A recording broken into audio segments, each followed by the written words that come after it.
Hi everyone, welcome to Nefis TV. Today I'm sharing another fall favorite. If you like apple and cinnamon combination, this recipe is perfect for you. In a large pan, cook 6 grated apples with 3/4 cup of granulated sugar until boil dry.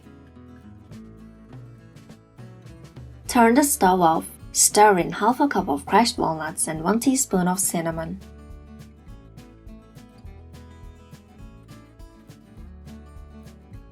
Line an oven tray with parchment paper to keep the apple mixture from sticking to the tray. Now, spread the apple mixture evenly on the tray. For the cake batter, beat 3 eggs with 1 cup of granulated sugar until whiten.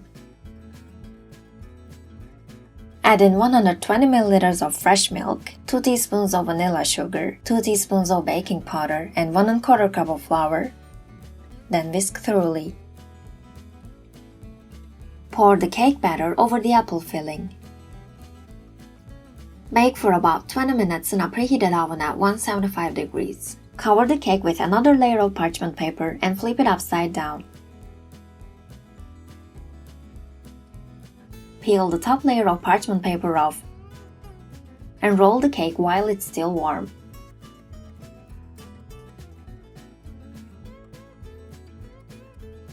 Then set aside to cool completely.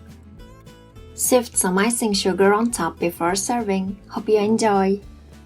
If you enjoyed the video, don't forget to hit the like button and subscribe to our channel. Please comment below for further questions. Thanks for watching!